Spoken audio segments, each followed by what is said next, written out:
Hello, ladies and gentlemen, and welcome to another edition of the Alter Confusion Thursday Night Hangout. Yo, it's Thursday here, which means it's time for the shows. Indeed. Ladies and gentlemen, this, of course, is the Thursday Night Hangout. This is a show for you, by you, the audience, the lovers, the fighters, the supporters, everything in between, the friends, the awkward acquaintances. I, of course, am your host, Charlie. Isn't this all awkward?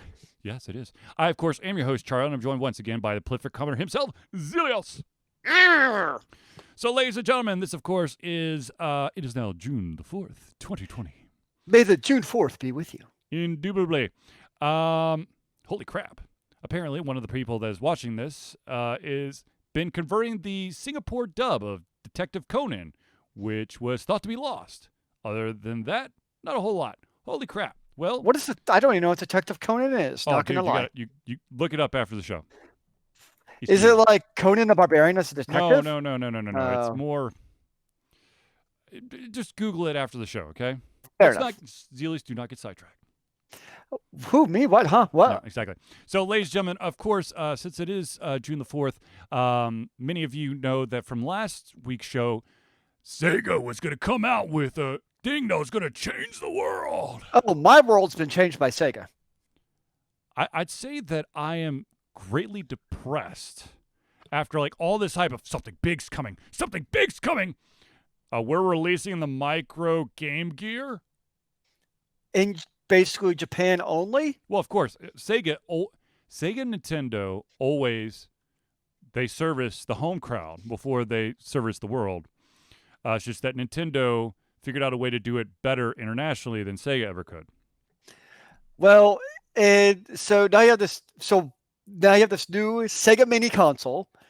Each of the little teeny tiny micro consoles have 4 games at $50 approximately each, which means in order to own the collection of 16 nostalgic games, you have to purchase all 4 consoles for a nice subtotal of around $200 with tax and all that fun stuff. Did they actually give a list of all the games they're going to be on there? Oh yeah, no, there's a list. Oh, I apparently in my depression, I must have blanked out on that because I was just like, really, this is it. This whole thing. That's it. I forget like one of them. I'm trying to find out real quick. Then, where is that? Here, post the link in chat, please. So I, too, can pull it up because I came so prepared for this show. Yes. Here we go. So basically, you have 4 different consoles. The black model is Outrun. So each one kind of has like its title franchise. So the black model is Outrun. Now it's Puyo Puyo 2, Royal Stone, and Sonic the Hedgehog. The blue model has Baku Baku Animal, Gunstar Heroes, Sonic and Tails, Sylvan Tale. The yellow model is your Force Gaiden edition. Force Gaiden, it's not bad. That's a good game. I'm not going to lie. It's a good game. Shining Force Gaiden 2. Yep. And then Shining Force Gaiden Final Conflict. And then Nazapoyo, I'm going to butcher that. I don't even know what it is. Megami Tensei. Oh, no, wait. Oh, Nozu Puyo Aru no Ru. Thank you. You're welcome. And then the red model has columns. I can say that word. Yep. Game Gear Shinobi, Megami Tensei Gaiden, The Last Bible Special, and Revelations the Demon Slayer. To be honest with you, I played 2 of those games. Did you like the 2 games that you played? Yeah. It's Sonic the Hedgehog and Sonic and Tails. I thought you said you played Shining Force. I have played Shining Force. I heard those were good. How did you know? Because you said that like a minute and a half ago. Our wonderful guest in the crowd goes that Nintendo is dominating Japan. Sony and Microsoft may not be able to stand up to the Switch even with their new systems. I agree and disagree. And Zealeus and I have talked about this several times. Nintendo has basically put themselves in a category of their own. They're no longer trying to compete with, let's see how photorealistic we can make the graphics. They usually come out with like the brand new way of doing things, and then Microsoft and Sony try to copy them. This started when the Wii came out, and then all of a sudden, Microsoft, of course, went with the Kinect, Project Natal, and then, of course, you had PlayStation with their rubber bouncy balls on sticks. Because I will never figure out what the hell the actual name is. Although I don't think you're going to see Sony or Microsoft try to emulate Nintendo in this case. I don't see them trying to go the handheld console game route. Well, I mean, they're going the cloud route. I mean, they're going to put, they're going to give you a little bit. Well, I don't know. The rumor was that they were going to do like a more cloud-based compute system, but after seeing what's been popping up, I don't think they're going as cloud-based as everyone thought they were going to. Well, I remember for especially Microsoft, that was supposed to be a really BFD for their next console. Yep. That was the big thing, was this cloud computing. So basically they could come out with a cheaper hardware product, but you would somehow magically get your processing power from cloud computing magic sauce. Well, you would have, if I remember, like the early rumors, it's like 30% of the processor was actually in the box, but the 70% was in the cloud. Yeah, something like, and you could like use your peers for processing this thing. It was all kinds of actually interesting sounding technology, but it sounds like basically none of that's happening. Now they're like, you know what? Why don't we just give you an expensive box that could do everything? So if your ISP basically, let's see, what's a way to put it, screws you up the kazoo, you can still play the games. Yeah, and now you have Sega somehow going backwards when it comes to handheld consoles instead of forward. So, okay, I'm sorry, but Sega, like, you come out with the, you got all like the Nintendo classics, and then all of a sudden Sega goes, oh, we can do a classic, and now they come out with the micro Game Gear, which the Game Gear got slaughtered by Game Boy internationally because Game Boy just, one, you didn't go through 6 batteries every like 2.5 hours, which I did, by the way, because I had a Game Gear, and 2, there was a lot more games for the Game Boy than there was the Game Gear. Well, and I think a big part too is at the time the Game Boy was also a lot cheaper. Yeah. I mean, I had a Game Boy, and that's one of the reasons I never got the Game Gear is cost. But it's just expensive. But the Game Gear was in color and backlit. That was my one big complaint with the original Game Boy. I'm like, seriously, just put like a cheap-ass bulb behind it. I want to be able to play in the dark. Because, let's be honest, when we were growing up, most of the time that we had free for gaming was in the middle of the night, but we didn't want our parents to know that we were up. So, it's that classic, you're hiding your face under the pillow or under the blanket. You had to have like a light for it. Yeah. Yeah, well, I mean, they had a third-party light that they did. You put it like over it, you could shine it on it. Yeah. Hold on a second. Ladies and gentlemen, I have completely lost Zealeus now. 1 second. Oh, I thought something was weird going on. Yes, it's flishy flashing. But the stream's still going, so it's fine. Yes, it's going. But you have completely gone kaputskis. See here, Frankie Trey Mannon says, killer Mario games on Game Boy as well. Most of them. Man, what is going on? Hold on. It's my same face over and over and over. Apparently. But he also thinks that Nintendo understands it's about the quality of the games and products and not necessarily the visuals and eye-popping graphics. Which I think to an extent that's true. I would agree with that. I would agree with that as well. I think to some extent, you can't cover up shitty gaming with pretty graphics. However, you can't completely smother amazing like game mechanics if it's shitty graphics. So you need more of a happy mix. I would agree. And Zealeus and I have we've talked about this a lot of times. When it comes to like RPGs and action adventures. For me personally, I want that story. I want to be able to get lost in whatever's going on. Zealeus, are you dead?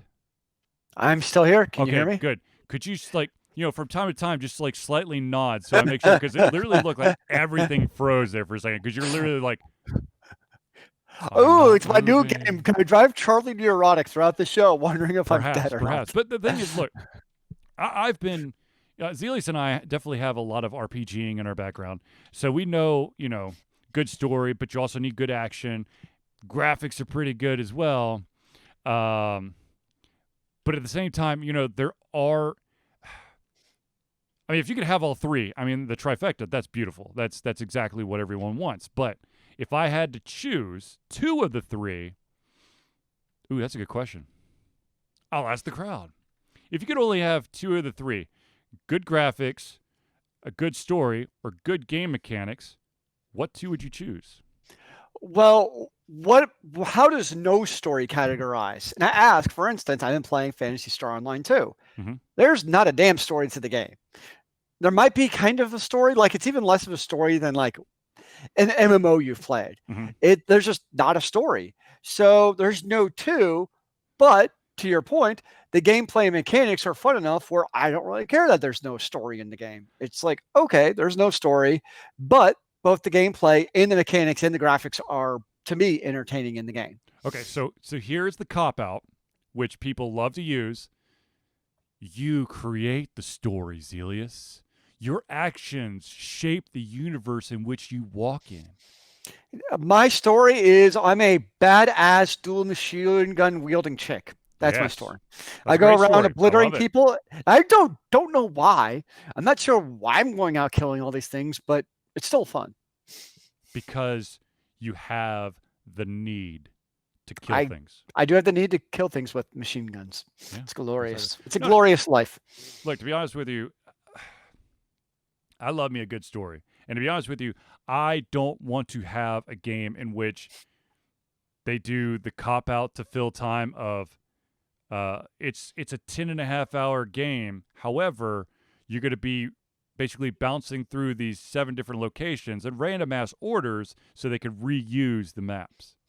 That's annoying because there is a bit of a letdown. So you've cleared out like map 1, and then later you go back and you have to go back through map 1 again. There's like a little bit of a letdown in those games because it's like, wait, I've done this before. I'd rather just not be a repeat of map 1 and just eliminate like an hour out of the game personally. Well, one of the worst cases that I saw was Dragon Age 2, which literally used like the exact same, like, first of all, you couldn't explore outside the city. It was well, you could, but it was basically you got locked into like a cave, and that cave was the same effing cave map every single time, except they would like rotate it or flip it, and you'd look at the map and it would look like there's exits, but there weren't because the geometry is actually blocking off. However, the map showed it as available.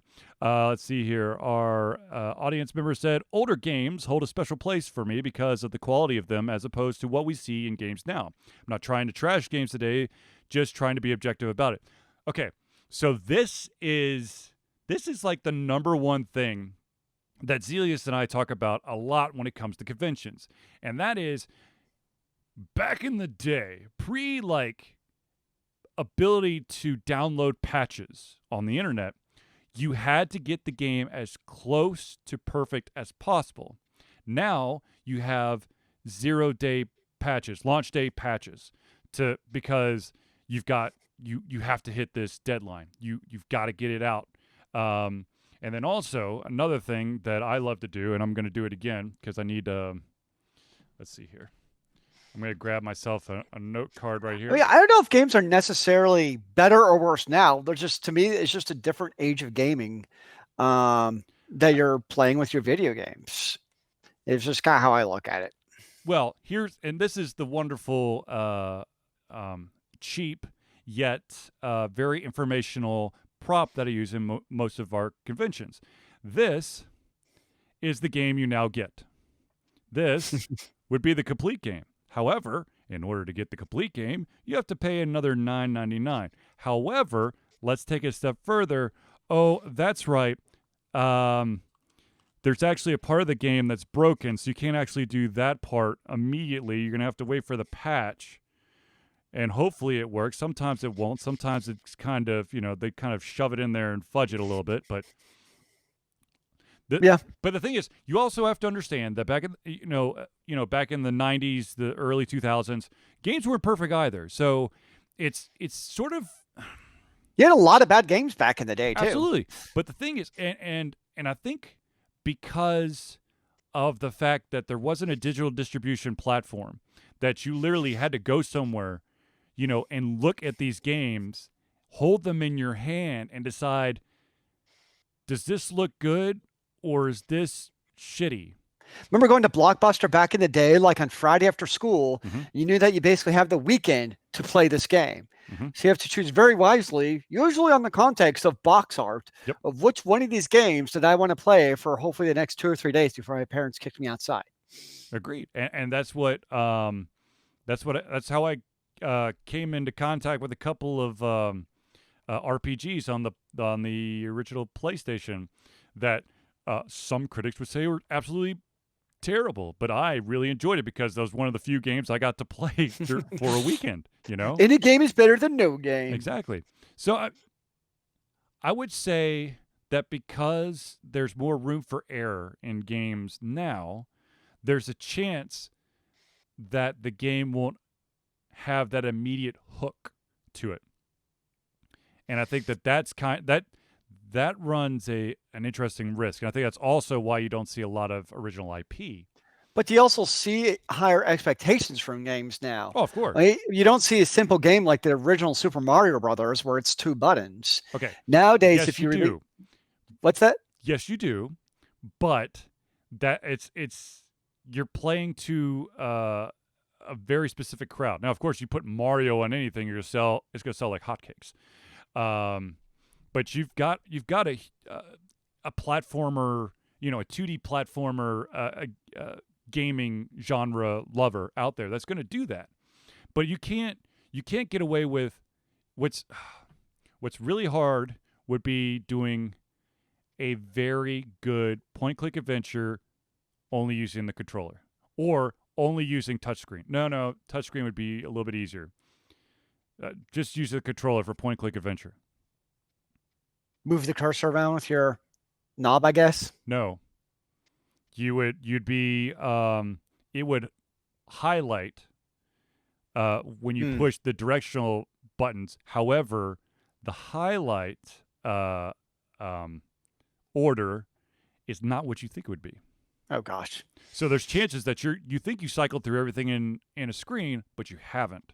Because at one point, one of the items, if you actually pushed up instead of left or right, would have given you to another shelf of items that you could select from. I'm already confused. Exactly.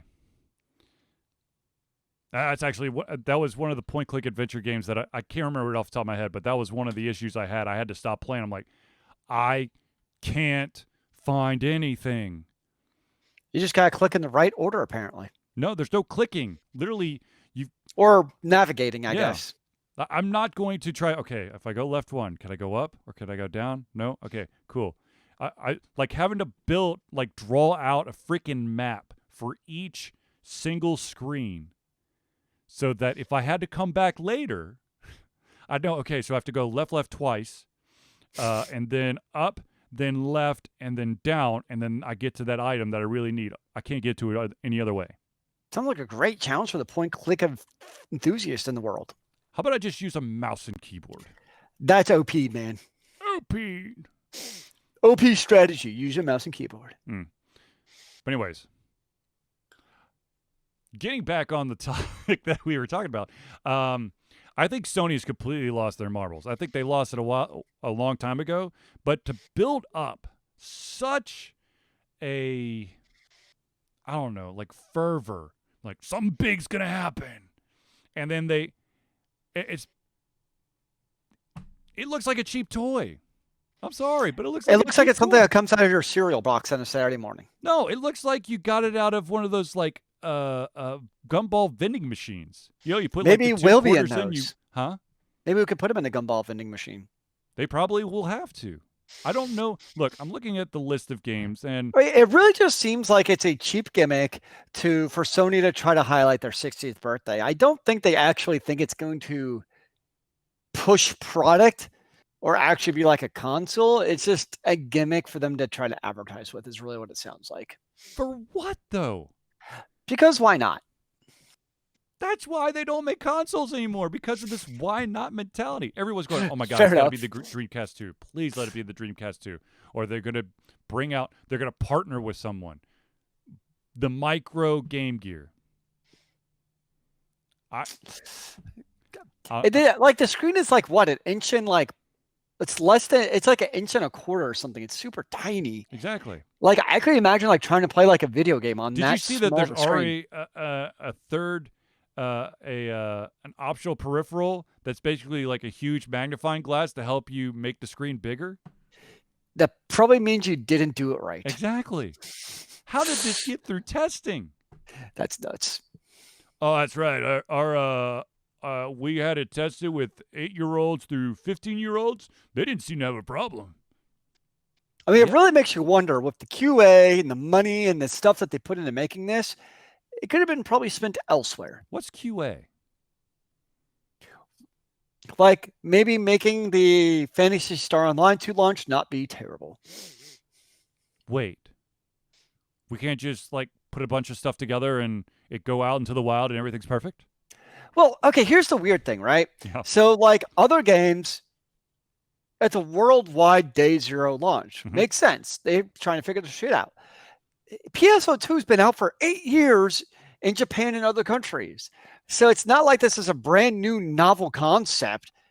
That's what's really bizarre to me, is about all these bugs and latency and basically the lobby not working. It works in other countries. But And there's actually third-party launchers that you can use where it works correctly. That's what's really strange to me about the whole situation of like the launch being terrible, is it works elsewhere. But it's a reboot, remaster, reimagining of the game. It's brand new. No, it's literally a dubbing. No, they changed 3 pixels into the characters, so it's brand Okay, new. well, those are 3 really big pixels, I guess. Huge. The hugeliest pixels. But okay, so that brings me to an interesting topic here, and we've talked about this before in the past, is when there are certain games out there or certain game companies out there who will re-release the same game on several different platforms without any changes. Unless you are a diehard fan, do you think that you would even think about buying it on different? Let's say that you have there's a game on the Super Nintendo, and you really liked it back in the day when the Super Nintendo was, the thing. And now they're like, hey, by the way, we got this game. It's on your, iPhone or your mobile device. It's the exact same game. Haven't made any changes. Would you buy it? Haven't you done that with Super Giant games? Okay, I'm a fan of Super Giant games, so anytime those games come out, I'm talking about like there's a game that you kind of vaguely remember from back in your childhood that they just decided to re-release with no improvements whatsoever onto a new platform. I would probably wait to see other people's thoughts and reviews and then maybe make a decision from there. But would I just buy it day one? Yeah. No. Hello, Chrono Trigger.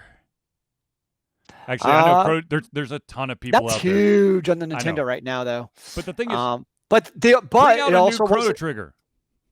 What? I said, just bring out a new Chrono Trigger. Or sorry, not Chrono Trigger. Xenosaga is what I'm thinking Yeah. of.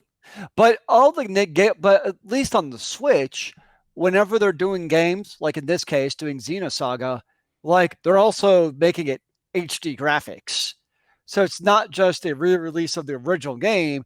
They are doing a visual overhaul of the game. Okay. So you do have that to go for it. Just say HD graphics. Don't give it the quotation marks, because then I think you're lying.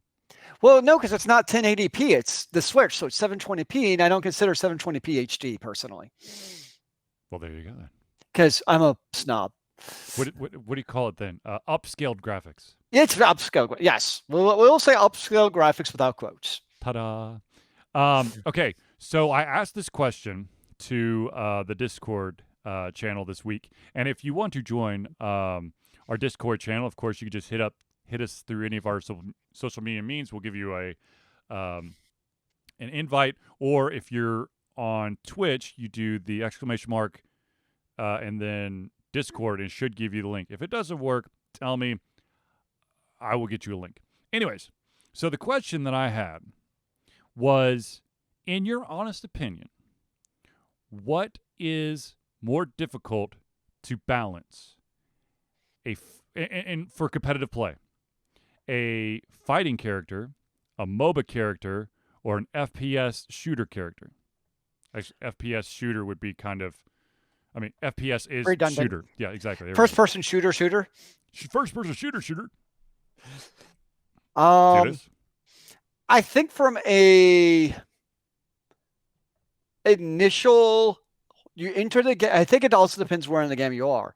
I think initially, right away, I think it's first-person shooter. I'm just kind of leaving fighters out because I don't play fighters, so I have no opinion of them whatsoever. But as far as initially step into the game right away, I think it's a first-person shooter because most FPSs, and I know there's FPSs where you can do upgrades and stuff, but for the most part, you have a lot of your kit to start with. And you're also typically not doing the PvE style. I know some games do that now. Crucible is one that does it. But most of the games, it's just straight up PvP. There's no intermediary. You just immediately fight. So in that case, the hero or god or whatever it is, kit immediately is the number one thing, besides player skill, obviously. So in that case, it's all about the player kit immediately. That's the only thing that matters throughout the entire game. But if you're looking at late game, to me, it's different. Then it's a MOBA, because in a MOBA initially, unless there's like pretty much a broken character, for the most part in MOBAs, and I'm talking Conquest in this case, in Conquest, you're kind of spending the first couple minutes like doing the creeps. You're not maybe probably getting kills. So they're relatively on the same level. I know there's exceptions, there always are, but for the most part, you're pretty much on the same level. A lot of people are kind of doing the same thing. But in the late game, where you're starting to really get those stat increases and those skills start getting multipliers, that's when the broken heroes, I think, in late game for MOBAs really can break that late game more than first-person shooters, because now is when the skills actually really start taking precedence, and you get like the times 150% attack multipliers, and now you also start getting items involved in the games because now you've got all of your plus crit attack items. So I think for the end game, I think it's harder for MOBAs, but I think for the kind of beginning of the game when you immediately, you're clashing, I think it's first-person shooters. Okay, so I see exactly all of your arguments. And first of all, I am a button masher. I will fully admit it. I'm a button masher. If I beat you in a fighting game, it's because I was mashing the shit out of buttons. I found one move that worked, and that's how I killed you. So is there a broken button masher character is what we do to find in these fighter games? Exactly. No, to be honest with you, I understand your logic behind, when it comes to first-person shooter, you need that almost immediate balance, to at least survive right off the bat. And then, of course, with MOBA, it's all about the late game, if you could get to the late game, which some people can't. But, you don't want the character to be too OP'd, but you also don't want the character to basically, crash and burn halfway through its max leveling. And to be honest with you, I don't think there's actually a correct answer to this. I think with a fighting game, you are under a freaking microscope when it comes to fighting moves, because you've got how much damage is it going to do, what is it going to look like, is it going to be too fast, too slow, how will this character interact, completely with another character? Because with shooters and MOBAs, you kind of have like this area of contact. When it comes to a fighting game, does it look like he's actually kicking you in the face or shooting a fireball? That being said, I think that because looking at the amount of characters for MOBAs and first-person shooters and fighters, of course, MOBAs have a ton of characters. So to try to figure out, the thing is, with a fighting game, from my experience, you don't see a whole lot of tweaking after the character's out, because they've basically, they've tested a crap ton. But when it comes to a MOBA and FPS, there's always that dreaded nerfing of a character, which, ladies and gentlemen, if you don't know what nerfing means, it basically means, Zealeus will explain. So if you have an overpowered character that comes out and they're just they have disproportionate amount of power in relation to the other games. Or sometimes another argument is they no longer make the game fun for your opponents because they're not fun to play against. Then usually you nerf either their attack power or their skills. Is typically the kind of two different things you'll nerf. A really big one that was in the last year was Brigitte with Overwatch. And she was considered broken because she could basically at any time stun a character even through shields. I don't see a Which problem with that. it was annoying. And so eventually they nerfed her, and one of the nerfs was she basically does a shield bash. But if you're so in Overwatch, kind of the mid shield tank was Reinhardt. He has a shield. Mm-hmm. Well, it's kind of silly, really, that she could basically shield bash you through your own shield and stun you for basically a second. It was kind of dumb. So eventually they made it so where she could not do that, which made sense. Like if you have a shield, that's kind of the whole purpose of having a shield is nothing gets through it. Right. So they made it so that shield bash no longer stuns Reinhardt or the people behind him because she uses it and he has his shield up. So that's usually the nerf is you find it's usually skill more so than stats, that something on that specific skill just makes it unbalanced for that character. One of the and you could actually take it to card games as well. I noticed that with Runes of dang it, now I'm doing it. Yes, Legends of Runeterra. There was a new patch, I think, in the past week where they redid some of the stats for the characters. Some of the characters' cost went up or down. Their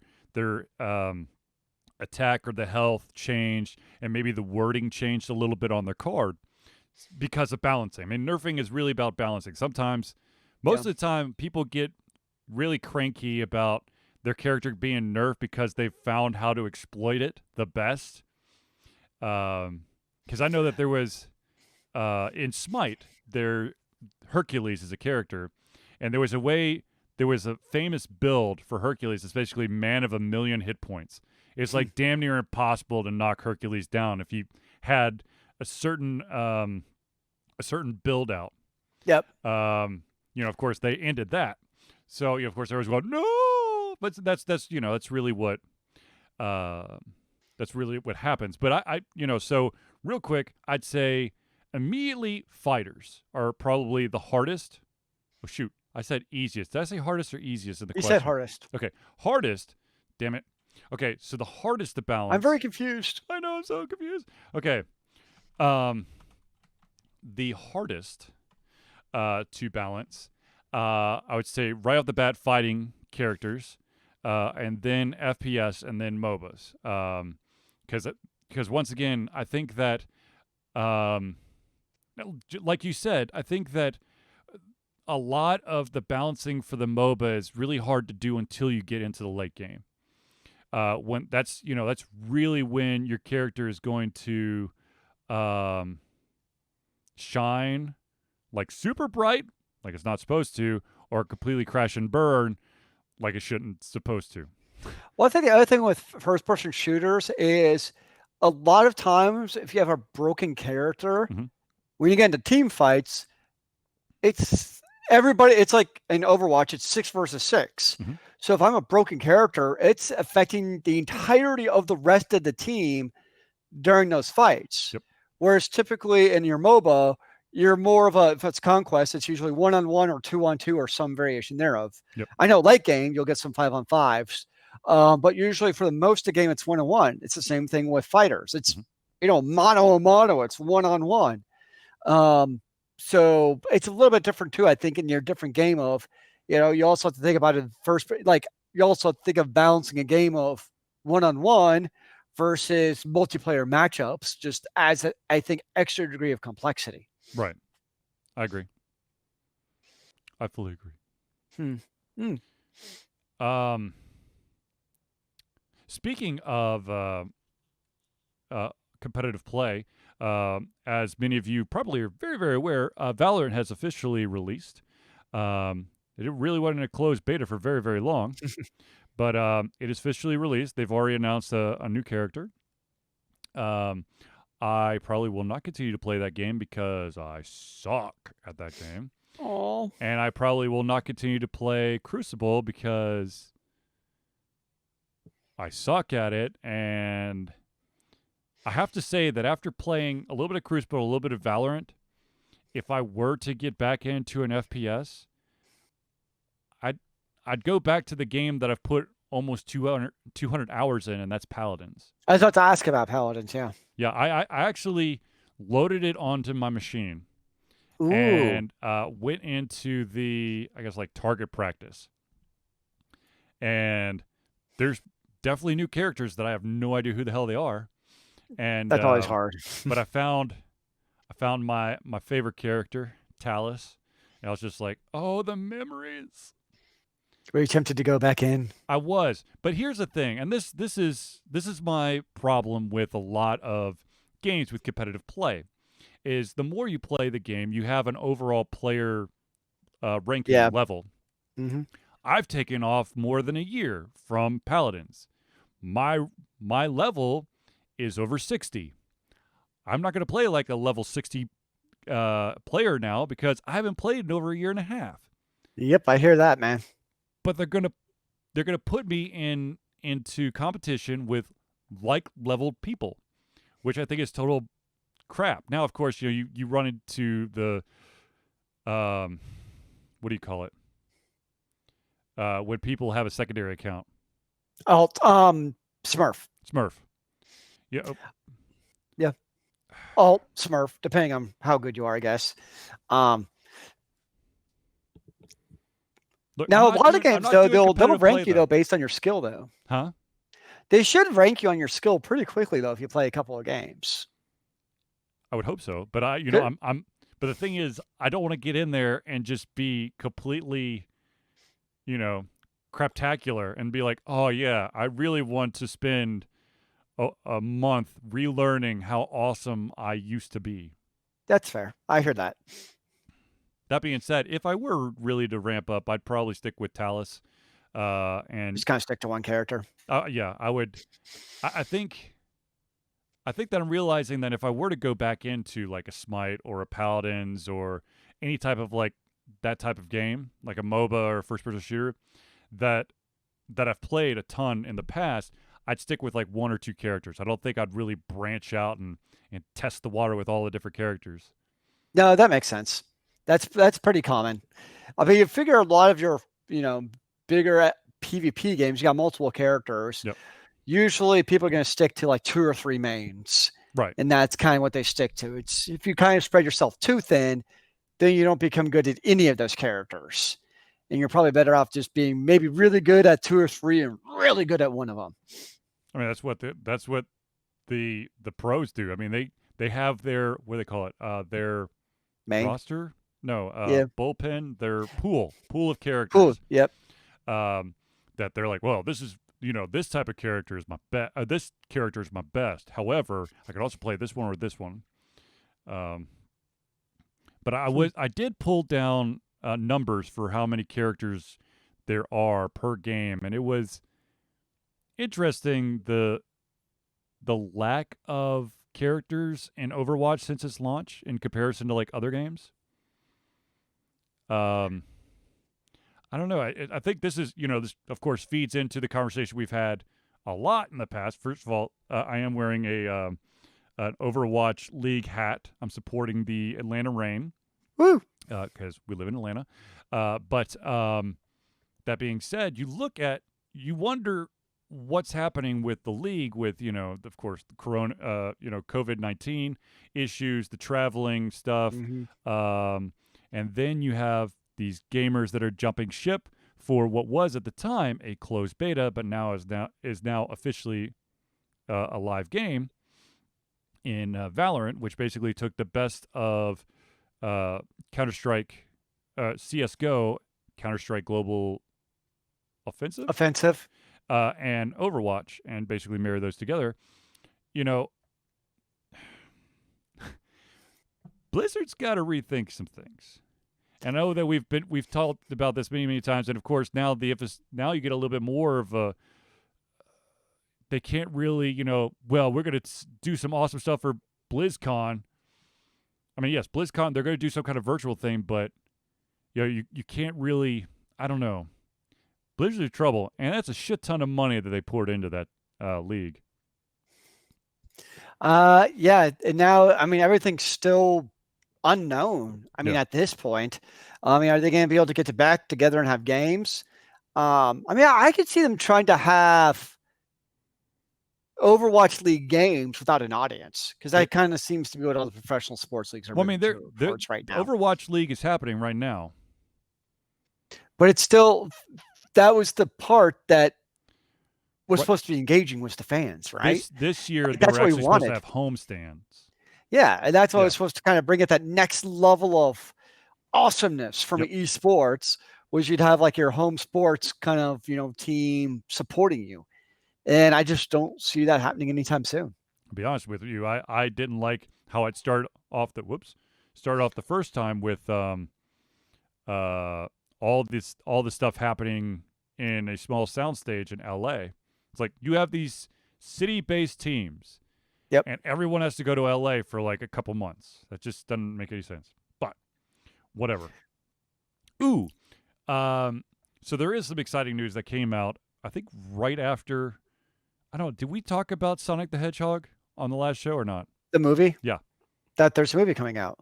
There's another one coming out. Yeah. Okay, good. I saw the movie, by the way. I loved it. I have not seen it. It's good. It's good. If they did not go back and fix the way that Sonic looked, that movie would have been shit. But because Sonic looked like Sonic, and it had, I don't know, it just had that good vibe to it, I really liked it. I really did, and I was really excited when they officially announced that they're going to make a second one. So yeah, I was surprised. I thought probably gimmicky or shitacular, but I actually really enjoyed it. It's a movie I'm definitely going to watch again. That's probably why I haven't seen it yet. It's because I'm still under the maybe ill-conceived perception that it's a gimmicky movie. No, it's not. And then Jim Carrey goes a little bit over the top with Robotnik a couple times, but it's Jim Carrey. There are a couple. What's your thoughts on AMC possibly going under? Not surprising. Isn't AMC the one who went after Universal saying, well, we're not going to show any more of your movies because you think that... Because they want digital distribution? Yeah. Yeah. Because it's COVID-19. All the theaters are closed. So they decided to do a digital distribution for a children's movie. Yeah. It's not surprising that, of different commercial institutions that movie theaters are one of them. I mean, they never had great profit margins to start with. They don't make money off the movies. It's all about the popcorn. That's why your popcorn costs $5. It's because those ticket sales. Where'd you go worth $5? It's usually $10 for me. I got the $5 special, man. Damn it. Usually it's because the movie ticket sales, they don't make a whole lot of money on. Most of it goes to the theater, goes to the distributor. That's why the distributors don't really mind digital distribution, is because they got all the money in the first place. So it's like, hey, we're still making our money. And now they can bypass the middleman. It's really what it comes down to. And this is exactly the same path for all those publishers out there who are totally okay with brick and mortar stores closing up because they could still sell their games on a digital distribution platform and not have to pay for all the in-store advertisement or the shelf space. Oh, the stubs value. That's true. Like if you watch the movies, that was a great value, no doubt. Yeah, I have, what was it, the Regal Club? Now, the other catch, though, is, and this is just, it's a mentality thing, right? Yeah. So, like, I have no problem with my dad going to the movie theater, plopping down money. He'd usually buy the tickets. I'd buy us some popcorn and Coke. Life is good. I could plop down $10 to $20. That's fine. But when I'm watching at home, I don't know why, because I have my streaming services like Netflix, Amazon Prime. I just can't pay to rent a movie for like $5, even though it'd still be cheaper than going to the theater and paying for all that stuff. There's just that weird mental block for me of still basically purchasing or renting in this case, basically straight to rental movie on my TV. It's just this weird mental disconnect for me. It's almost like people on the iPhones where they won't like pay for games because they're all mobile. It's kind of almost like the same weird mental gymnastics for me. Okay, but remind me about pay for games on the mobile in just a second. But I did want I am right in the same boat with you when it comes to I've got Netflix, I've got Amazon Prime, I've got VRV, which is kind of like a fancier Crunchyroll. Yep. And when I look on those 3 streaming services and there's something that I want to watch, but it's not available on any of those, but I could get, I could like rent it through Amazon Prime or something. I'm just like, no, I'm good. Or I'll be like, a year from now, I'll be on them for free anyways. Or if I'm really desperate, I'll be like, I'll set up an alert for when it goes on discount, and I'll just buy the damn thing. Smart. But I mean, that's literally.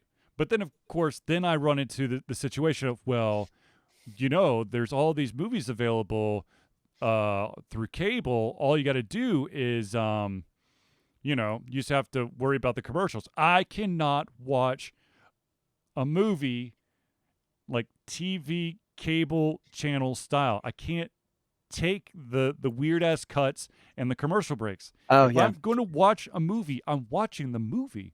I can fast forward through the commercials. That's fine with. But who's to say that they're not actually taking out something? That's true. Like I did just watch, which actually I enjoyed, was Ghost in the Shell. I like that too. I thought it was good. It was on TV, but that's kind of, I was thinking the same thing. Like, did they cut anything from the original version? I don't know. That was a better movie than I thought it was going to be. I'm just going to go out on I'm going to go on my soapbox once again. And anyone who thought that Ghost, because of Scarlett Johansson, that the movie was terrible, go suck a big. Well, okay. Something. Here's the strange thing to me now in retrospect, right? Yeah. Because I had not seen the movie. I didn't do it in anything because I didn't really have much of an opinion on it at the time, right? Mm-hmm. Now that I've seen it, to me, it really, like, if people are in the first place complaining about the ethnicity of the shell, they missed the entire point of the movie in the first place. Yes. Like, they like, if they're complaining, they actually watch the anime, because now that I've seen it, I mean, she could have been black, white. It didn't matter what her ethnicity was. She could be old, she could be young, she could even be a dude. It didn't matter what it was, because that was the whole point of the damn movie. Yeah. Ghost in a shell. In a shell. So now that I've seen the movie, I'm like, why were people complaining about it? Ooh, Redbox. I don't think I ever used Redbox. I really liked Redbox. So I used Redbox when I lived up in Minnesota. Redbox was actually like, it was really Netflix. You still had to get the Netflix by disc. It wasn't really streaming yet, or strong streaming. Mm-hmm. And I lived up in Minnesota when I first moved up there, and Redbox was awesome. I loved it. I was a big fan of it. I mean, you go there, and because it was also the price, it was like 99 cents or $2 to like rent the movie, and as long as you returned it the next night. I was a big fan of Redbox. Okay, so you said something about gaming on the phone and money. So Nintendo has come out with a new way of saying free to play with in-app purchases. Okay. And the way they now say it is, this game is a free to start adventure. Players will also be able to purchase in-game items using real-world currency. Hey, truth in advertising, man. I know. That's funny. Like, start to play. That's actually probably the truest statement that any free-to-play game can make. Yeah. Now, I know that we're getting a little bit further into the show, and I did want to stop just real quick and give a shout-out to some friends of the show. So, ladies and gentlemen, let's run down the list really, really quick. First of all, we want to give a shout-out to the Indie Cluster. The Indie Cluster is created by Ron Jones. Indie Cluster is kind of like the Alter Confusion, but for instead of us trying to give the spotlight to developers by doing interviews, what Indie Cluster does is they rent like convention space, and then they share it with other indie creators so that they don't basically rack up a huge bill. Because as Zealeus and I can both attest, getting tables at conventions ain't cheap at all, even for us, because Yep. chances are we're still going to get nailed for if we need internet, we're going to have to pay for internet. Electricity is the big one at MomoCon, so you never know. Definitely costs money. Indeed. The next shout out we want to give is, of course, the Hero Chiropractic. It's run by Dr. Ryan. He is my chiropractor for 3 years now, I think, something like that.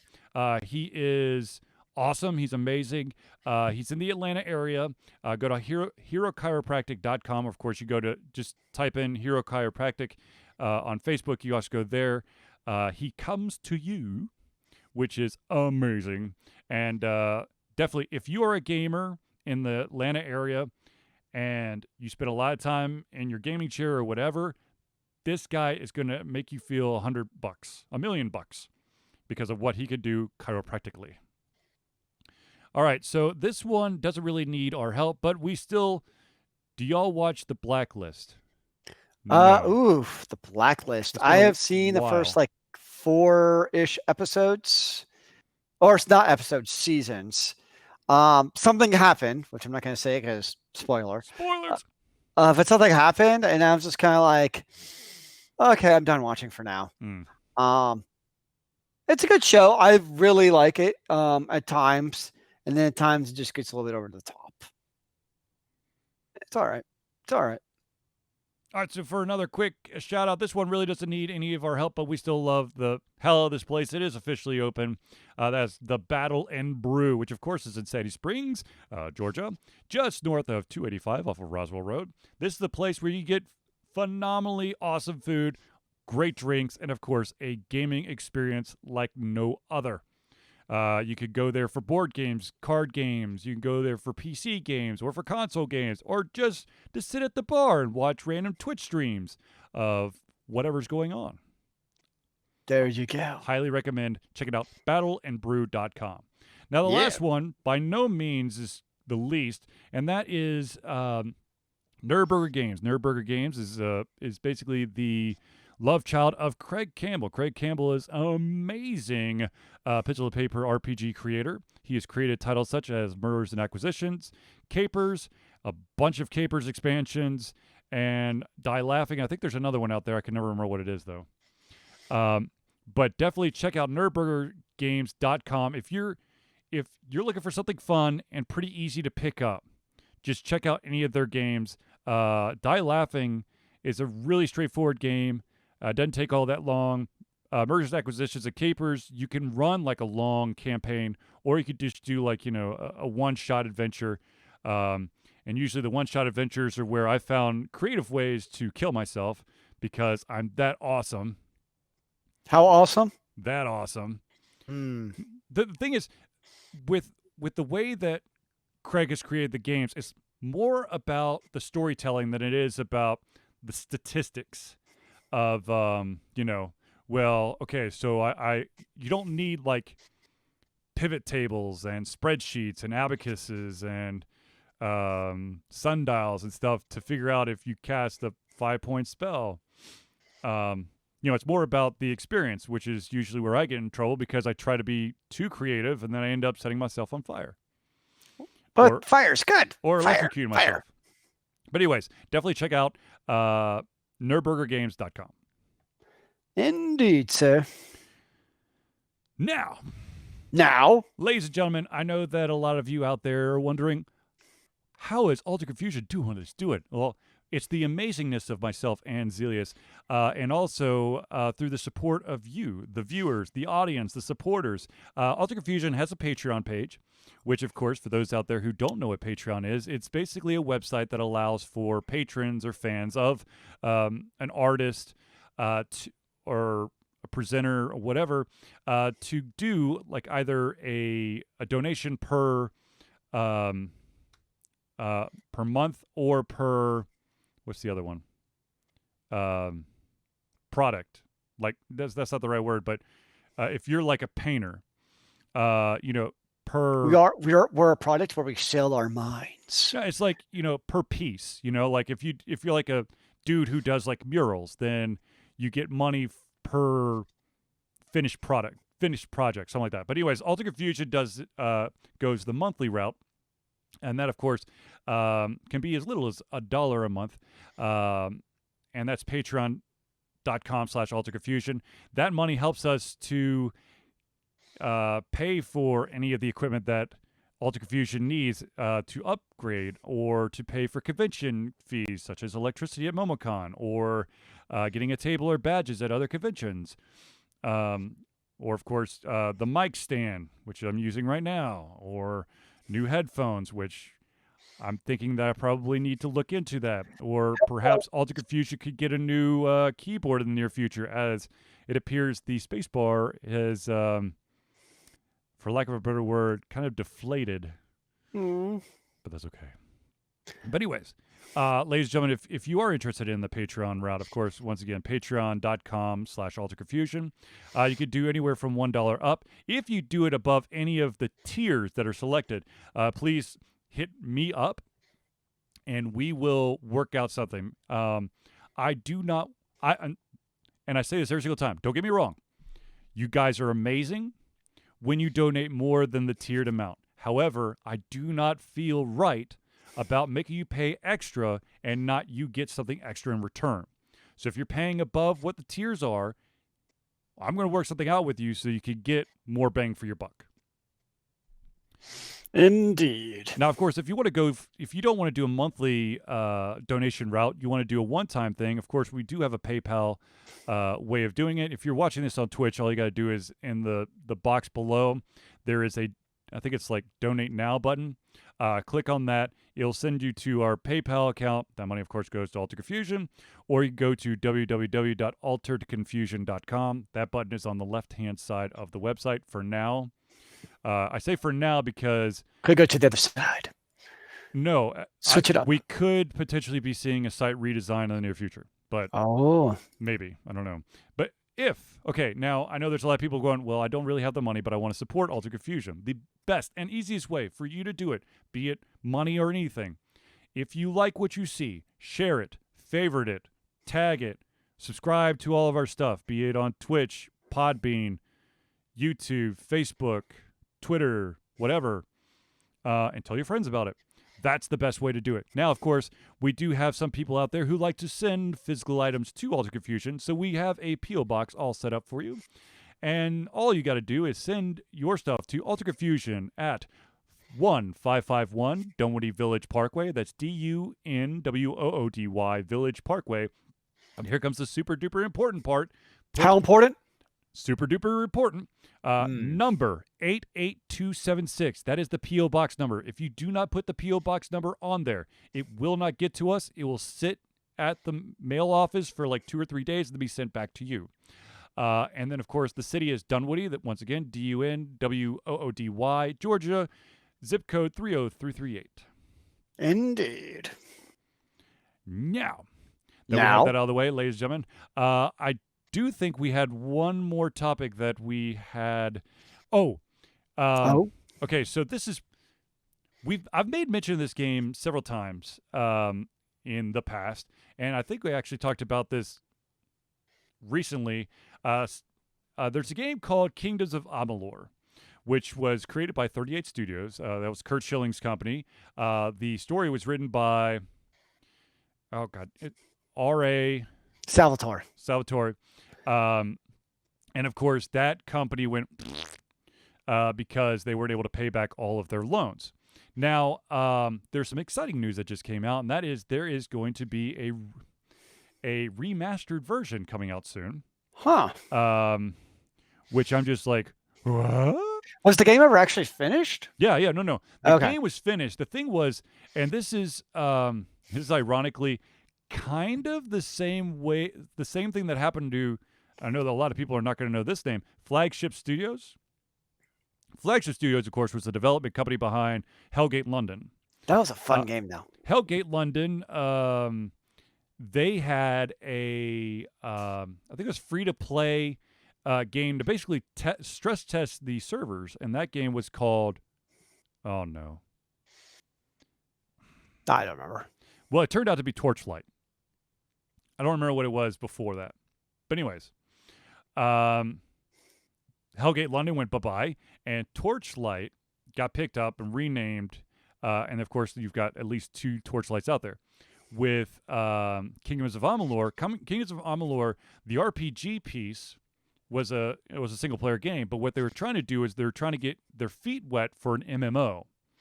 And of course, they ran out of money and they weren't able to pay it back, so they had to basically shutter the thing. And that game became the only product to ever come out of there. And the MMO, no one knows where the hell that is. But Well, the thing I don't get about remakes sometimes, like Yeah. Kingdoms of Amalur, like it doesn't look that bad. Like I don't know, does upgrading the graphics really make sense on a game like that? Would be my question. I don't know. Like it's a game that would look like right at home on the Switch, to be honest. right, but the thing is, if you go, I mean, it's the same principle as It's basically Switch level graphics already. right, absolutely. But the thing is, they want. I and this is just my honest opinion. I could be totally wrong, but I think they're trying to basically say, "Hey, we're coming back with an even better version of it," and they need to show that there's something, so people will be like, they look into it. Where if you try to, it's basically like what a lot of games do to try to like drum up new supporters. They remaster, they remix, reboot, they put somewhere. And people are like, oh, Reanimate. this is a new version of a game that must have been beloved if they're remaking it. So that kind of pulls people in. Because to be honest with you, that game was not bad.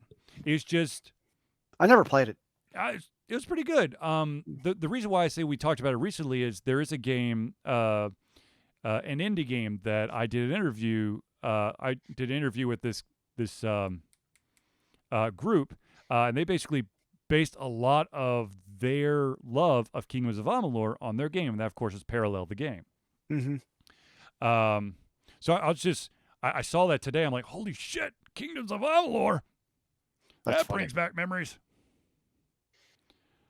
That made me happy.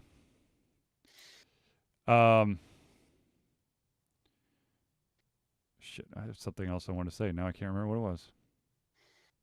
Oh, on a side note, I don't know how many graphic novel people we have out there, but there is a graphic novel, which is phenomenal, by the way. It's called Y: The Last Man. It's basically something happens in the world where all men died, except for one dude. One dude. And you would think, oh, that's awesome. He could get whatever he wants, but how did that go? It's a very good storyline. There's actually a ton of graphic novels in that series. I'd be very interested to see. I think it's Sci-Fi. Is it Sci-Fi that's trying to do it? FX. FX is going to do a live action series adaptation in the 2021 year. I will be holding my breath. I would love to see it happen, but I don't know if it'll actually happen. It is a very interesting story, though. I really enjoyed it. I used my Comixology Unlimited, which is kind of like Kindle Unlimited, but for comics. And I basically read everything that they had on Y, which was awesome. Just be honest with you. It's been a really long time since I've read a comic book. It's good. I don't know why. Just for some reason, I just haven't read one in forever. Well, I just rearranged a huge chunk of my office, so I just looked at my manga collection and all my webcomic book collection, like all the penny arcades and the PvPs and Slipstream and Brood Hollow. Looked at a lot of my stuff. Got to review it all from time to time, sir. Well, I mean, since I since I pulled it all out to move the 2 bookcases. Which, by the way, if you're wondering why I would move the bookcases, because I am finally getting set to buy 4 more shelves to put Funko Pops on. Oh dear. Oh, well, they need to move. They're starting to really overflow. Well, there's a fix to that problem. I'm just saying. I'm not going to say what the fix is, but there's a fix. Build shelves in different rooms? Of course! I don't know if there's more than one way to skin a dog. Yeah. Oh, I'd say cat, not a dog. I can't say that anymore. I know you can. Zealeus lives with a very territorial cat named Rose. And she was at the vet today, so she's a very angry cat today. Yeah. Then you definitely can't say skin a cat. Yeah. I'm trying to hide from her before she eats my head. All right. So, ladies and gentlemen, we basically reached the end of our topic list. Now, I love to stress this, or I want to stress this, is we do this every single Thursday at 8 p.m. Eastern Standard Time, 9 o'clock Central Time. 5 o'clock Pacific Time. Sure. Yeah. That sounds about right. And we do this every Thursday, and these topics that we discuss are those that have been submitted to us via Discord, Facebook, Twitter, YouTube, Twitch, whatever. And we want to talk about what you want to talk about. So if there's something that is burning in your brain and you have to talk about it, give it to us. We'll chit-chat about it. If you give us enough time, we should give you an educated discussion. If not, I'm sure we could wing it and probably make fools of ourselves, but that's part of the fun. I just noticed something totally random. Yes, sir. My glasses are super reflective. Yes, they are. And yours are not. I've got the anti-glare. Well, there you go. All right, so ladies and gentlemen, I do apologize that we're having to wrap up the show, but you can catch us every single Thursday. Also, or Charlie shows. Or you could see me stream on Tuesdays or Sundays. I also want to point out that every single one of our shows will be on YouTube and Podbean. Podbean for the audio only, YouTube for the video. You can get the podcast either through the iTunes podcast store or Podbean if you want to go straight there. Of course, the easiest way to find all this stuff is just go to www.AlteredConfusion.com or just follow us on Twitter or Discord, because I'll post the link on either of those, or Facebook. But with that being said, ladies and gentlemen, I want to thank everyone for tuning in to the Altered Confusion Thursday Night Hangout. For myself, Charlie, and Zealeus, it's been a pleasure giving you everything on our heads, our mouths, and of course, our hearts. We'll be back next Thursday for another Altered Confusion Thursday Night Hangout. Remember, kids, keep on gaming in the free world. Amen to that, brother.